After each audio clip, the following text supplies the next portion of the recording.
Mas a gente atravessa um momento em que, tanto na igreja, nas igrejas evangélicas, as igrejas cristãs, de uma maneira geral, católicas, evangélicas de diferentes denominações, tiveram uma infiltração, vamos dizer assim, de uma pauta política tratada como se fosse a prioridade de ação do cristão, da comunidade.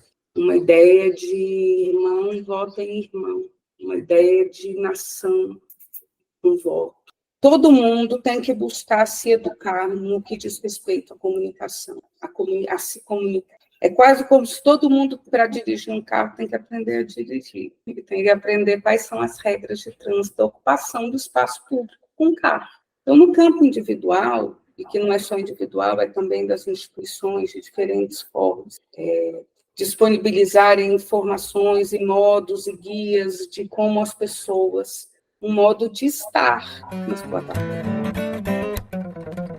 Olá, as boas-vindas a você. Este é o podcast Radar Direitos Humanos, um podcast do Departamento de Advocacy da Diocese Anglicana de Brasília, Igreja Episcopal Anglicana do Brasil. Olá pessoal, me chamo Rodrigues Piuca, sou clérigo da Diocese Anglicana de Brasília e falo em nome do Departamento de Advocacy da nossa Diocese. Dou as boas-vindas a todas e a todos vocês para o nosso episódio do podcast Radar Direitos Humanos, onde teremos a oportunidade de aprender um pouco mais e de conversar a respeito das relações entre a nossa Igreja Episcopal Anglicana do Brasil e os direitos humanos. E hoje, sobre o tema desinformação e acesso à verdade, eu tenho a satisfação de conversar com Fernanda Sarkis, que é pesquisadora em comunicação e desinformação. Fernanda, seja bem-vinda ao podcast Radar Direitos Humanos. Muito obrigada, que agradeço o convite. Vai ser um prazer poder conversar sobre desinformação, sobre verdade, sobre o papel de cada um de nós nessa história. Acho que a gente pode começar tratando um pouco de definir ou conceituar o direito à informação ou o direito à comunicação. Na tua perspectiva, como é que a gente pode traçar esse conceito? Olha, essa é uma questão que tem muitos vieses de abordagem. Na perspectiva da comunicação e do campo que eu estudo, que são as fontes de informação jornalísticas, as fontes de informação midiática, o acesso à informação ele é um direito constitucional, ele é um pilar da democracia, né? Ele é uma perspectiva que diz respeito ao exercício da democracia, da transparência, né? Então, e na perspectiva da comunicação, a fonte de informação, que é o elemento base, né, da notícia, né? Não existe notícia sem fonte de informação. A informação de qualidade, ela é o que garante que um veículo de comunicação, que um perfil, hoje que é muito utilizado esse termo, um perfil ou uma influência, ganhe credibilidade junto à comunidade, tem a ver com a qualidade da informação que ele leva, né? Então, são muitos os aspectos sobre o direito à informação e a que tipo de informação que a gente pode abordar. Nesse caso aqui em específico, eu acho que tem um campo que coloca para a gente, que aproxima da gente um debate que está tão em voga, que é a questão da desinformação. E o quanto que a desinformação atenta contra a democracia. Acho que essa é uma questão que está posta em todos os países onde a gente olha, os países que passam por eleições, sempre um ponto que aparece muito forte é essa questão da desinformação, de como isso é utilizado para viabilizar a eleição de projetos extremistas ou projetos anticivilizacionais na perspectiva dos marcos e normas civilizatórias e, sobretudo, na perspectiva dos direitos humanos, né? Então, esse é um debate que ele é o grande debate que está posto, talvez, nesse século para a gente, porque todo mundo virou produtor de conteúdo. todo mundo, em tese, todo mundo já era fonte de informação potencialmente, seja uma fonte testemunhal, seja... Todo mundo é potencialmente uma fonte de informação.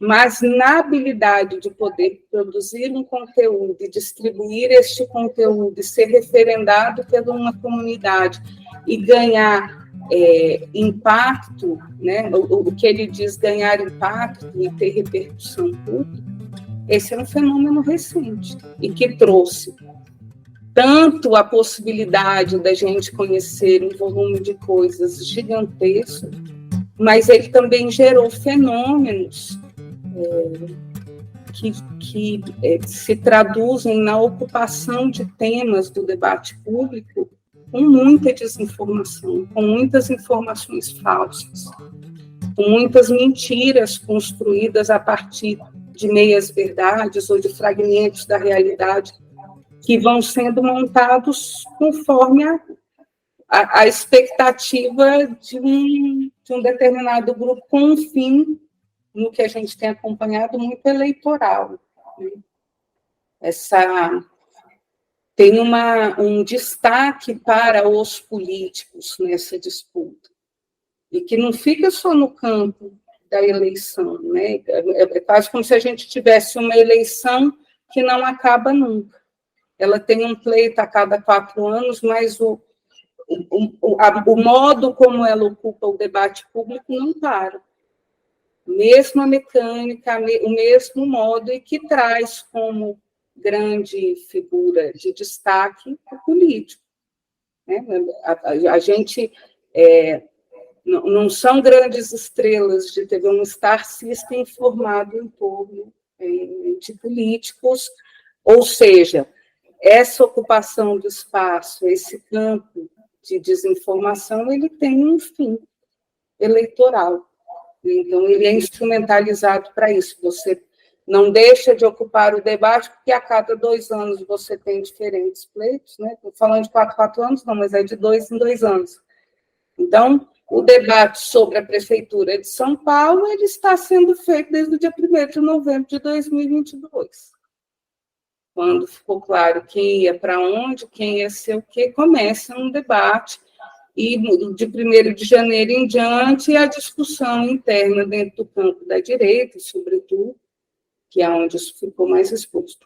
Mas, voltando ao nosso campo da informação, a observação das fontes de informação, seja onde a informação está referendada ou a fonte que reverbera, que acaba sendo essa dupla função que os perfis na rede ganham, ora uma fonte, um conteúdo que é produzido por uma fonte X, referendado por uma fonte Y, e aí, nesse conjunto, ele vai ganhando amplitude. Então, nessa perspectiva do direito, do acesso à informação, ou que consiste o direito à informação, que informação é essa? Eu acredito que a análise da fonte de informação, a análise de onde vem esta informação, começa a revelar muitas coisas, sobretudo em relação ao comportamento das pessoas, em relação à percepção sobre o que é a verdade, uma confusão entre a verdade factual e a verdade de opinião. Então, a disputa em torno, né, observando o fenômeno da desinformação a partir da fonte de informação que sustenta isso, permite observar um conjunto de comportamentos e a questionar coisas sobre a validade dessa informação, que necessariamente chega na verdade. E põe um imperativo, existe sim a verdade ela não é relativa, e querer pautar a comunicação pública, o debate público pela verdade, não significa censura, como muitas vezes tem sido uma estratégia comunicacional muito utilizada, quando se busca clarificar o que é ou não verdade, e aí nós estamos falando de verdade factual, classificando isso como censura. Na eleição a gente acompanhou muito isso. E como é que a gente poderia diferenciar a verdade de opinião, que tu falaste, e a verdade factual? Existe algum critério ou elementos que nós poderíamos utilizar para diferenciar uma da outra ou para privilegiar uma em detrimento da outra, a verdade de opinião e a verdade factual? Vamos lá. Na verdade factual, em alguma medida, ela é muito objetiva. Tipo, tá dia, à noite. Está chovendo, não está chovendo. Fenômenos observáveis por todos. Quando isso começa a se complexificar, né, começa a ficar mais complexo, ou começa a vir por fontes secundárias a informação, né, você começa a ganhar esses contornos ou esses relevos. Eu acho que tem um autor que ajuda muito a compreender isso, que é o Habermas, quando ele, na teoria do agir comunicativo, que ele fala sobre o consenso. Quais são os critérios pelos quais você pode aferir consenso na sociedade?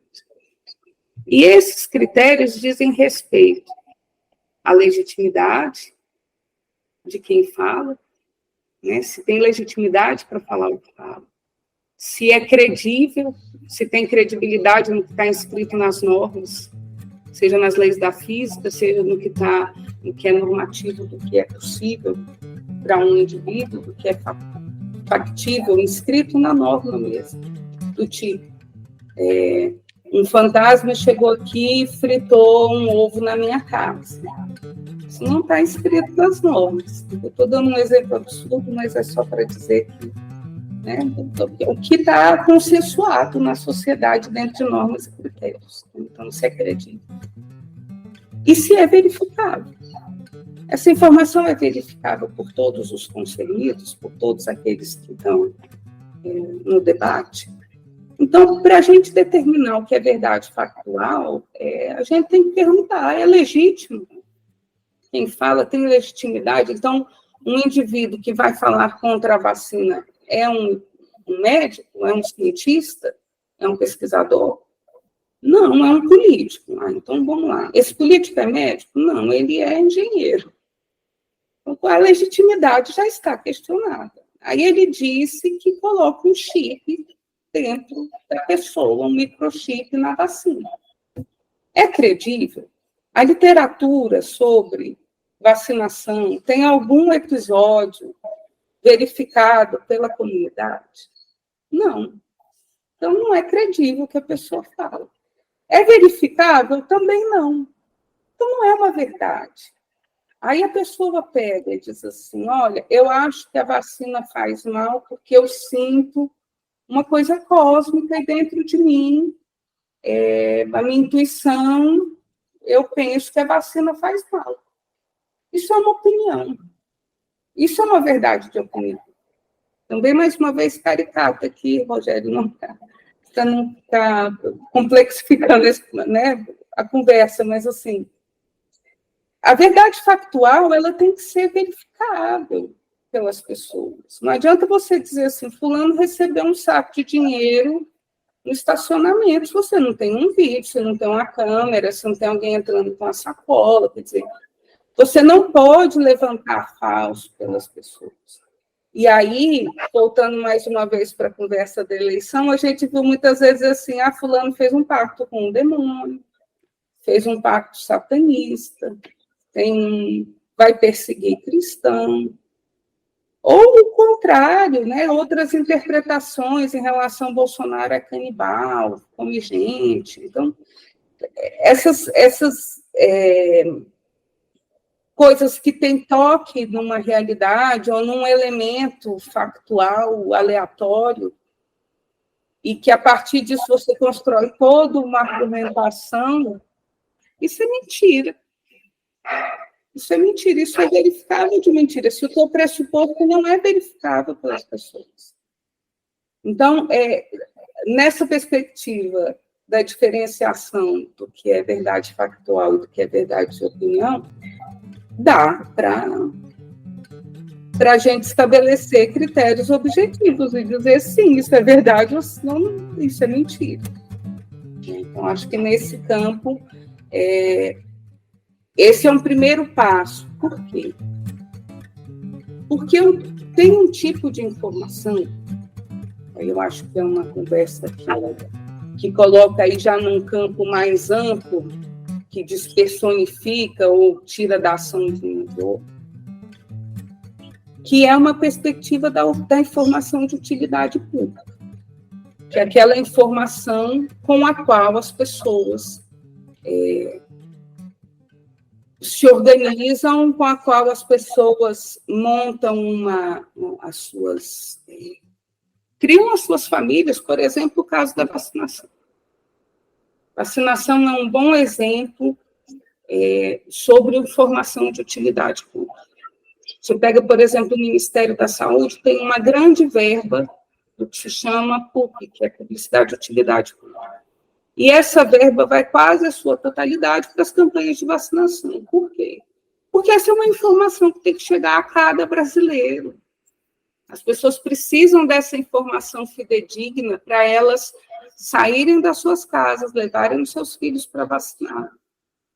Para elas irem se vacinar, elas levarem os idosos para vacinar. Então, essa informação, campanha de vacinação, posto de vacinação, tudo isso é um enxoval de coisas que dizem respeito à utilidade pública.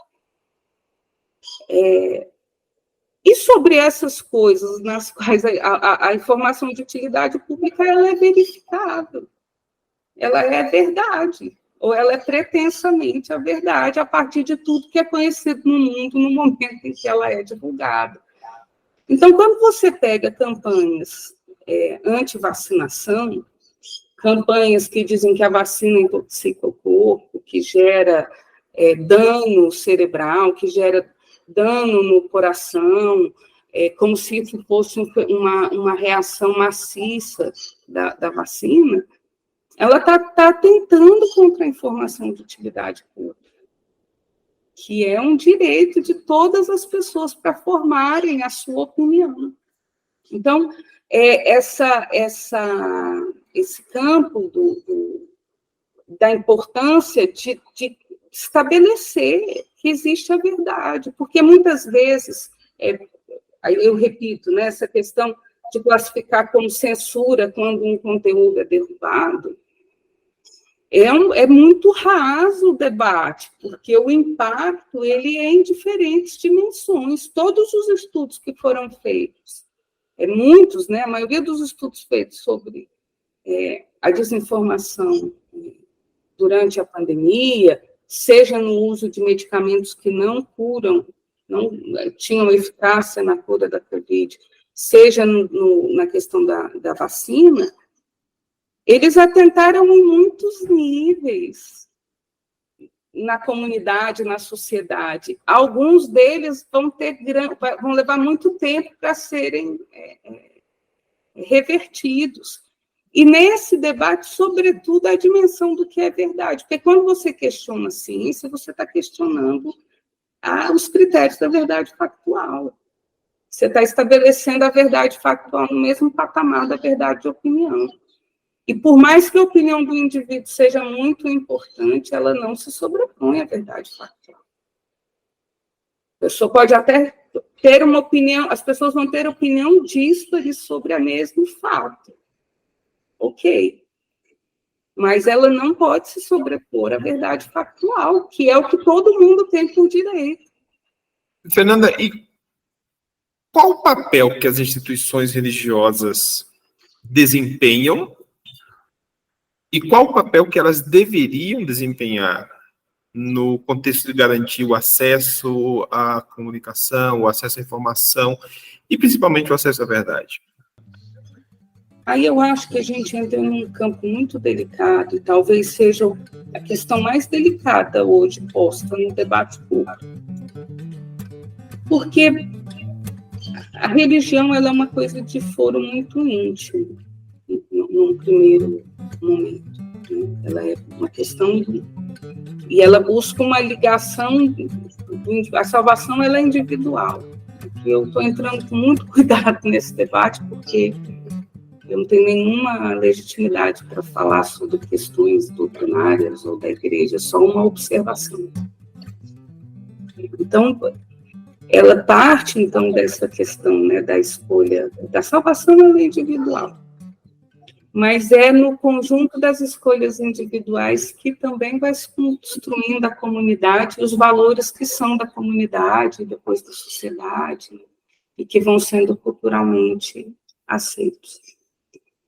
Mas a gente atravessa um momento em que, tanto na igreja, nas igrejas evangélicas, as igrejas cristãs, de uma maneira geral, católicas, evangélicas, de diferentes denominações, tiveram uma infiltração, vamos dizer assim, de uma pauta política tratada como se fosse a prioridade de ação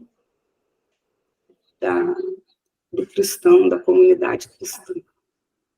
Uma ideia de irmão vota em irmão, uma ideia de nação, um voto. E se, por um lado, é muito bom que as pessoas se sintam envolvidas na política, elas não pensem que a política é uma coisa que não diz respeito a elas, a apropriação de uma linguagem, de uma moral, dos símbolos, da fé, da crença das pessoas e da comunidade, para fazer valer um projeto político argumentado a partir dali, num momento de vivência comunitária, isso foi observado em diferentes níveis, assim. E uma ocupação também das plataformas digitais como uma extensão desse percurso. Então, eu vejo assim, né, só para fazer um preâmbulo, assim, eu acho que isso trouxe um protagonismo das igrejas, do debate cristão, do debate político. É um ponto que na eleição, a gente pega assim, de meados de agosto em diante, começa um crescimento muito grande do debate de pautas que eram classificadas como pautas morais, como uma pauta moral, mas é uma pauta que foi puxada por segmentos cristãos, por padres, por pastores que foram candidatos, por figuras, lideranças que se colocaram na posição de militantes. Então, isso mostra a força. E aí, com isso, para mim, contraponto com a responsabilidade. Que seja como for, está posto.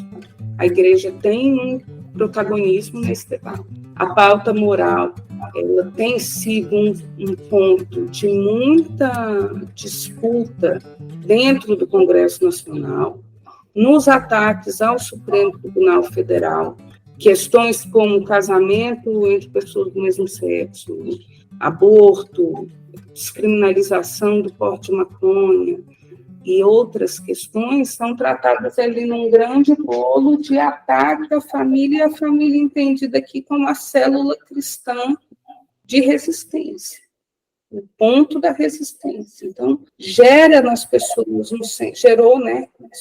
um senso de urgência e a pauta está posta. A igreja vai ter que saber lidar, e aí eu estou falando na comunidade como um todo, com esse protagonismo que está posto para a igreja. Porque são os símbolos da igreja, são as pautas da igreja que estão ditando os caminhos políticos do país. Então, eu acho que aonde que se insere nesse lugar de absoluto protagonismo. A igreja e as igrejas, de uma maneira geral, vão ter que entender e olhar para a questão da desinformação, da verdade e, sobretudo, do testemunho, e aqui fazendo uma menção ao 8º Testamento, não levantarás falso testemunho contra o teu irmão. Então, só um pilar para a igreja, para o cristão. Então, eu penso assim, onde que se insere a partir daí, chamando a responsabilidade do debate sobre isso. Ok, um grupo político entrou aqui dentro, pôs uma questão, deu voz a essa grande, como muitos se denominam, nação.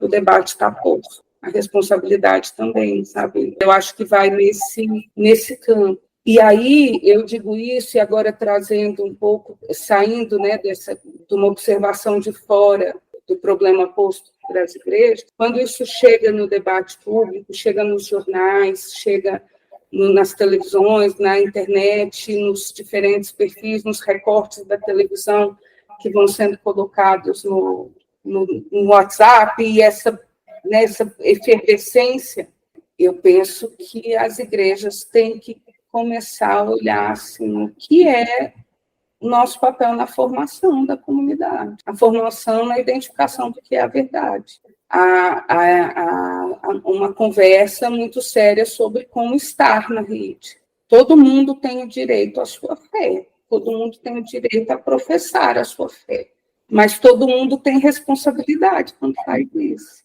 E é isso que eu acho que tem que ser percebido. As pessoas, elas estão só propagando o seu direito, a sua liberdade, a liberdade de expressão.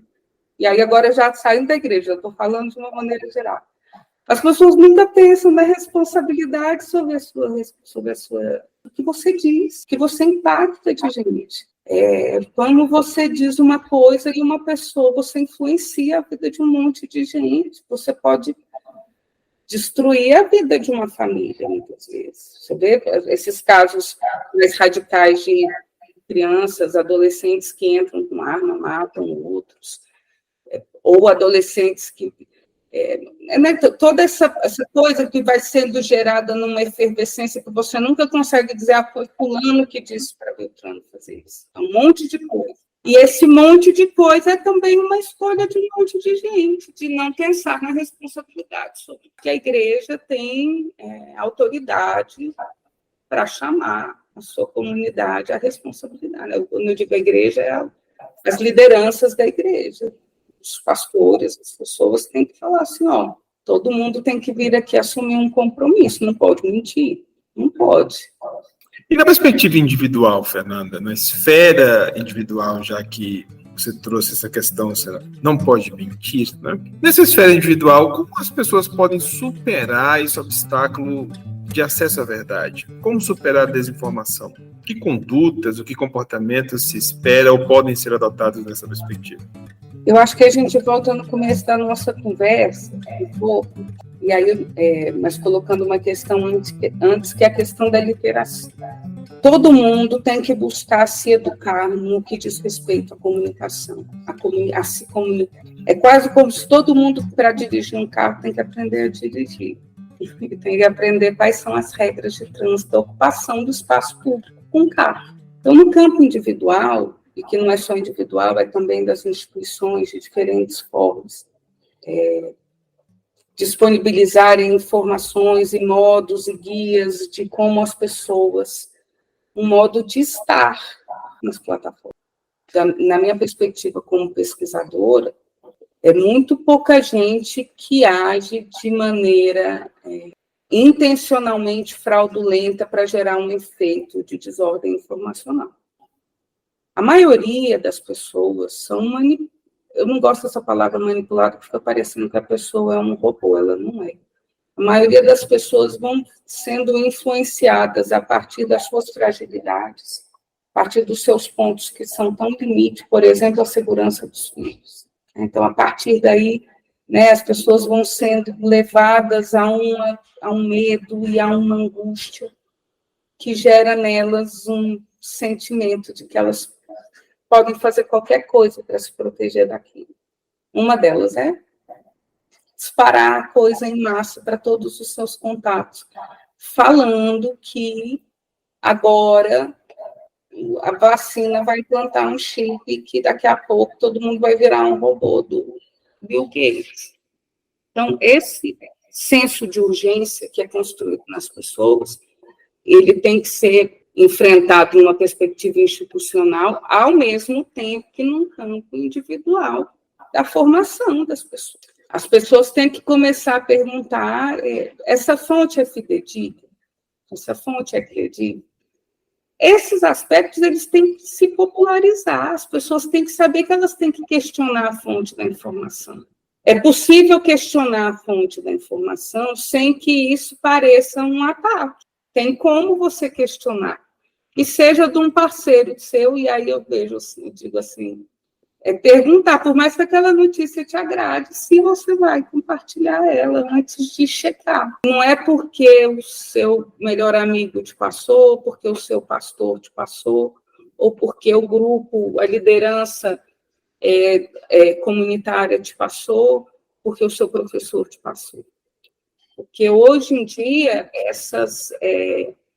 alguns critérios de autoridade no campo da informação, da validação da informação, que nós tínhamos quando existia uma figura popularizada do gatekeeper, ou da figura do pauteiro, ou do editor que filtrava um monte de coisa, e a informação, então, ela era muito filtrada até ser popularizada.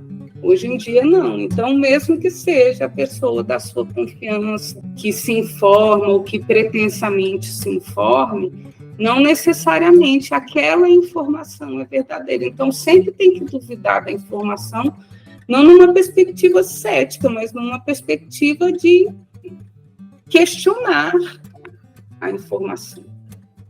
Para além do questionamento da informação, da fonte de informação, e aí eu acho que sai do campo individual novamente e cai no campo coletivo, que é um debate que vai precisar ser feito no campo da comunicação, que são os critérios de validação da notícia, critérios do que deixa de ser, né, do que diferencia o que é uma pauta de uma notícia. Então, tem um campo da comunicação que vai ter que oferecer para a sociedade aí o conjunto de critérios que facilitem para as pessoas as categorias para elas se informarem. Mas no campo individual, as pessoas vão ter que também começar a fazer isso. Para além disso, elas vão ter que pensar no modo em que elas estão, que aí toca um pouco da questão do discurso de ódio, que ele não está restrito à desinformação. Ele é um comando de como estar. O jeito de você gerar no outro uma ojeriza do debate. Tem muitas formas de censurar o debate. Impregná-lo de ódio é uma delas. Porque você deixa o outro surdo para o que você diz e você também não vai ouvir o que ele diz, então ninguém mais conversa. O que é um dos objetivos de quem é extremista, que é calar as vozes dissonantes. Atacar as pessoas é uma forma disso. E muitas vezes as pessoas são levadas a atacar, não porque elas estão cheias de ódio dentro delas, mas porque elas foram colocadas naquele senso de urgência, né? De a família está em risco, a família está ameaçada, o filho está ameaçado, os netos estão em risco. Então, esse senso de urgência de que é agora, né? E a pessoa também tem que saber lidar com isso. Isso a gente vai ter que ensinar as pessoas. É quase como... Isso tem tudo a ver com direitos humanos. Isso tem tudo a ver com a percepção do outro. Entender a importância dos direitos humanos, eles, sobretudo, produzem fluidez, prosperidade, alegria, satisfação na comunidade, senso de pertença. Eu estou usando esses termos porque eles me parecem ser exatamente o lugar em que a desinformação e o discurso de ódio atacam as pessoas. E, mais uma vez, eu acho que aí tem a ver a igreja, porque as pessoas procuram apoio, conforto, acolhida. É na igreja. É onde tem mais condição de sensibilizar as pessoas no bom comportamento também, assim como a escola. Já que nós estamos falando aqui para um público ligado à igreja, eu penso que é essa a perspectiva. É conseguir... a verdade, a informação tem tudo a ver com todos esses sentimentos que a igreja busca abrandar. Tem que abrandar esse sentimento também, mostrando para as pessoas o que é real e o que é fantasia. A gente não pode permitir um encantamento do mundo numa dimensão em que o que é verificável, comprovado, sistematicamente, como o caso das vacinas, se torne uma questão de opinião. Perfeito, Fernanda. Em nome da Diocese Anglicana de Brasília, eu te agradeço pela disponibilidade de conversar conosco sobre esse tema tão importante, o acesso à verdade, e para que nós possamos aprender um pouco mais como combater a desinformação. E com esse agradecimento, eu te devolvo a palavra para tuas considerações finais. Eu que agradeço e foi um prazer enorme conversar com vocês, porque à disposição sempre que quiserem trocar uma ideia aí sobre esses diferentes aspectos desse grande desafio que está posto para todo mundo, sabe? Em todos os lugares que nós vamos, assim, a gente encontra as pessoas muito angustiadas por seja de que orientação política for, todo mundo tem a mesma sensação de que está sendo dragado por uma rede de mentiras, desinformação, e eu quero sempre contribuir para desanuviar essas coisas, para que essas coisas fiquem mais transparentes, mais objetivas, que as pessoas tenham mais condição de lidar com esse fenômeno. Mais uma vez, muito obrigado. Eu espero que vocês que nos escutam, vocês que nos ouvem, fiquem bem. Hoje nós conversamos com a Fernanda, pesquisadora em comunicação e desinformação, e o nosso tema foi desinformação e acesso à verdade. E é isso por hoje, pessoal. Fiquemos na paz e até a semana que vem. Este foi o podcast Radar Direitos Humanos, da Diocese Anglicana de Brasília, Igreja Episcopal Anglicana do Brasil. Produção e apresentação, Reverendo Rodrigo Spiuca. Edição do Reverendo Isaías Torquato e direção-geral do Bispo Maurício Andrade. Se você quiser entrar em contato conosco, você pode nos encontrar pelas mídias sociais, no Spotify, no Google Podcast e no agregador de podcast de sua preferência, e pela hashtag Radar Direitos Humanos. Até o nosso próximo encontro.